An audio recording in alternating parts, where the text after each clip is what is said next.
Halo, Assalamualaikum warahmatullahi wabarakatuh. Nama saya Nurmala dari kelas 3 BTNK dengan NIM 221344055. Di sini kita akan melanjutkan pembahasan video modul 3 gitu ya. Dan untuk modul 3 ini kita akan mulai membahas mengenai move to front. Jadi eh, kita langsung aja ya teman-teman. Sebentar ya. Oke, teman-teman di sini mungkin udah terlihat ya sama teman-teman. Kita ada eh seperti biasa kita buka di Google Colab gitu ya. Oke, di sini kita akan membuka modul ketiga. Ini dia. Modul 3 itu tentang move to front. Jadi move to front ini adalah salah satu jenis kompresi data juga dulu. Nah, encoder dan encoder RLE. Benar, tetapi dengan metode move to front gitu. Jadi move to front ini tuh pindah ke barisan terdepan gitu ya. Jadi di sini misal listnya itu A, B, C, D, E ya, step, terus ada inputnya. Nah, misal di sini teman-teman, dari list A, B, C, D, E ini, kita tuh biasanya kalau secara teoritisnya kita dikasih sebuah inputan gitu ya. Inputnya apa, kemudian nanti kita ada outputnya. Misal di sini A, B, C, D, E dengan indeks 0 misalnya. Ini misal ya teman-teman. 0, 1, 2, 3, 4. 0, 1, 2, 3, 4 ya. 4. Kemudian ketika misalkan diinginkan inputnya itu ini D, C, D, E, A, B, E, B. Nah, ketika input D, berarti kan ini sesuai judulnya ya, move to front. Itu maju ke depan, pindah ke depan. Yang mana? Ya input ini. Kita pindah ini.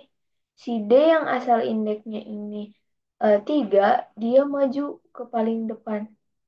D, A, B, C, E. Gitu. Outputnya berapa? Tadi si posisi D ini ada di mana? Ada di indeks 0, 1, 2, 3. Tulis 3. Kemudian C. C pindah ke depan. C, D, A, B, E. Asal mula C ini ada di berapa? Ada di 3 juga. Dan begitu seterusnya gitu teman-teman ya. Oke. Nah ini untuk proses dekodenya. Dan biasanya proses dekodenya itu diketahuinya ini si angkanya gitu ya. Ini nih. Ini kemudian ini proses dari move to front-nya itu tersendiri gitu. Nah, di sini ada langkah-langkah percobaan. Sebetulnya kita ini tuh lebih membuat program untuk gimana sih supaya kita tuh bisa membuat program agar si program itu tuh bisa menghasilkan move to front gitu. Jadi sesuai dengan konsep dari si move to front itu. Itu ya, jadi di Google Colab ini tuh kita terus-terusan membahas pemrograman gitu. Nah, di sini deretan simbolnya itu ini A, B, C, D, E. Ini tuh deretan simbol apa sih maksudnya? Nah, ini tuh untuk list ya, kita gunakan untuk list nih. Ini A, B, C, D, E. Tuh, kemudian interupsinya kita ada data stream. Dengan data stream ini, kemudian kita harus membuat flowchart dan juga programnya gitu. Jadi data stream yang dimasukkannya ini, terus outputnya harus berupa angka sesuai dengan di sini.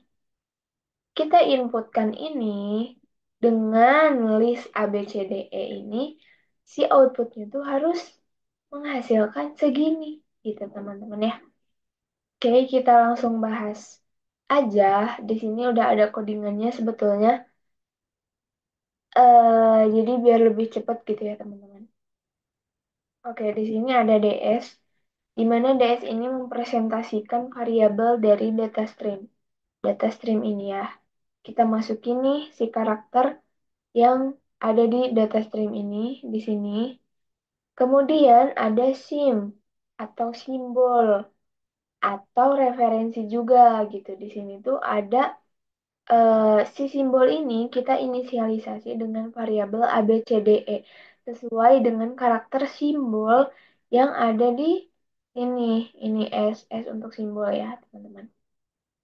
Nah, di sini setelah mencari-cari gitu ya, si variabel simbol ini tuh akan berisi karakter referensi yang mana ketika nanti karakter di sini disebut, semua karakter yang ada di data stream itu dia akan ke referensinya ke sini ngelihatnya gitu, teman-teman ya. Nah, kemudian di sini ada for x in range len ds. Seperti biasa ya, kita ada pengulangan sepanjang eh, si panjang ds ini gitu. Jadi kita akan mengulang sepanjang karakter yang ada di variabel ds ini. Kemudian ada for lagi nih, for di dalam for. For ini kita kasih Y, kalau misalkan pengulangan untuk sepanjang data DS itu kita kasih variabel X. Untuk sepanjang simbol kita kasih variabel Y. Ya, itu harus beda. Harus beda, teman-teman. Nah, kemudian kita akan cek nih kondisi. Apakah DS ketika indeks X sama dengan simbol Y? Kalau misalkan kondisi ini terpenuhi, berarti kita harus mengeprint si Y, yaitu apa? Indeks dari si simbol ini.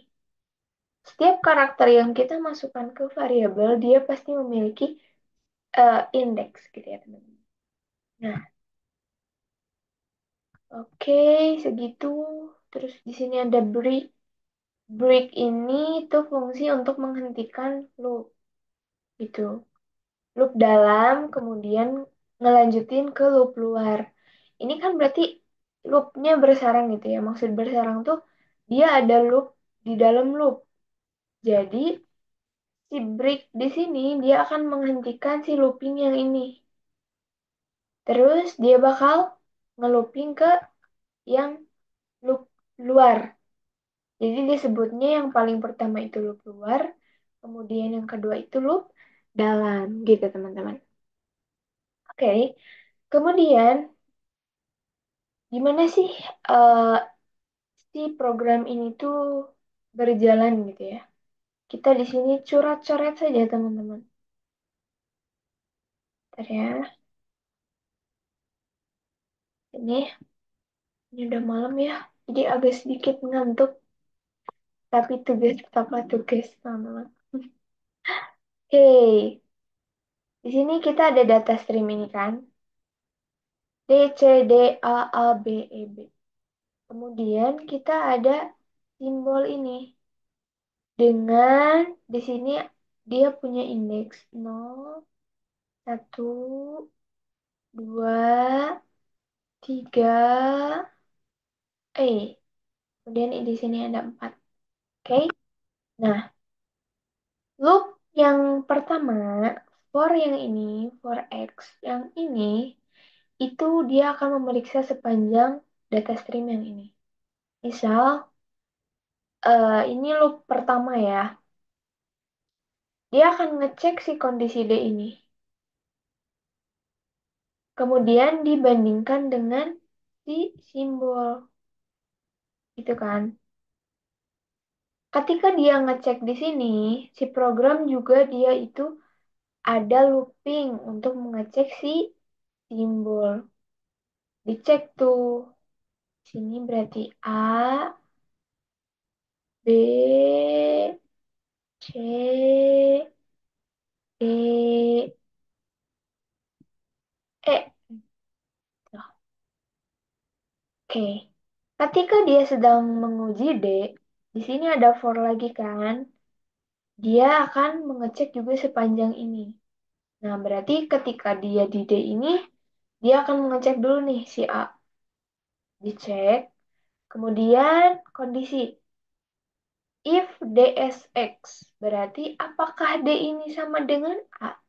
Enggak, berarti enggak terpenuhi. Kalau enggak terpenuhi, sebentar. Nah, kalau enggak terpenuhi, berarti si perintah if ke bawah ini enggak terlaksana dong, karena, oh, maaf teman-teman. Kalau misalkan kondisi if ini tidak terpenuhi, berarti dua perintah ke bawahnya ini tidak akan dilaksanakan. Gitu ya. Kita balik lagi ke sini. Nah, kemudian dia kan nggak sama dengan. Terus dia ngecek lagi nih. Dia masih ada di loop dalam. Apakah D sama dengan B? Enggak juga. Terus dia ngecek lagi ke C. Apakah D sama dengan C? Enggak juga. Nah, kemudian ketika dia sama kondisinya, DX sama dengan ini, Y, S, DX, DSX sama dengan simbol Y. Ini berarti terpenuhi kan? Dia akan ngeprint si Y. Y ini ada di indeks berapa? 0, 1, 2, 3. Sistem akan mengeprint 3. Gitu. Nih, 3. Kemudian, setelah beres ini, di bawah kan tadi ada break ya. Itu untuk menghentikan loop dalam. Ketika udah dapet nih, udah terpenuhi kan tadi, dia gak usah ngecek ke E. Soalnya dia udah dapet nih, gitu ya. Udah sama. Jadi dia gak harus ngecek lagi ke E, kemudian ketika kita dapet nih D sama dengan D, kita break, ini langsung berhenti loop di sini sampai sini aja. Terus ke loop luar lagi, baru ngecek ke C. Gitu. C ada di posisi berapa? Dia ada di indeks ke-2. Berarti di sini outputnya akan mengeprint 2. Gitu.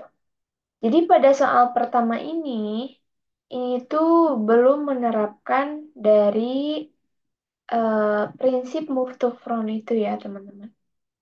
Jadi ini masih ngebahas mengenai indeks-indeks.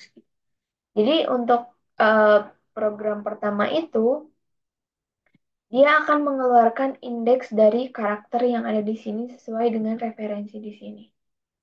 Misal C itu 2 kan, di sini indeksnya, berarti 2. Kalau misalkan dia move to front, D, terus kemudian C-nya itu dia bakal tetap 3. Teman-teman bisa lihat di sini. Nah, ini outputnya harus 3 kalau berdasarkan dengan konsep dari move to front. Karena kita ini masih pembelajaran, jadi soal pertama ini itu belum berdasar kepada konsep dari si move to front. Gitu ya teman-teman. Ini hasilnya real ya, clear ya berarti teman-teman di sini. Ini udah ada analisisnya juga, sama lah ya. Di sini ada eh, apa namanya flowchart. Biasa gitu ya untuk pemula, untuk yang programmer pemula, biasanya kepikiran si flowchartnya itu kalau udah ada program gitu ya teman-teman. Tapi harusnya jangan gitu. Harusnya kalau misalkan sesuai SOP, kita buat dulu si flowchart, baru kita buat program. Tuh teman-teman. Kemudian, oh udah selesai teman-teman, cuma satu soal. Ya, mungkin di sini ngejelasin dikit lah ya mengenai si flowchart ini. Jadi ya biasa. Kalau flowchart pasti diawali dengan apa sih teman-teman? Dengan start kan? Nah, kemudian diakhiri dengan apa? Dengan end. Gitu.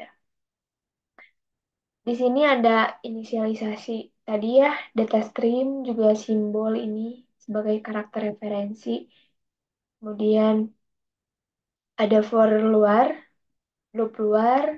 kemudian loop dalam, kemudian di sini ada kondisi gitu ya. Ngecek kondisi, baru kita print, baru kita break, terus balik lagi ke sini. Dan kalau misalkan si ininya apa loop luarnya udah beres nih sepanjang DS, berarti dia udah kalau udah gak di range DS itu dia akan kena kan berarti dia akan end. Simpelnya seperti itu ya.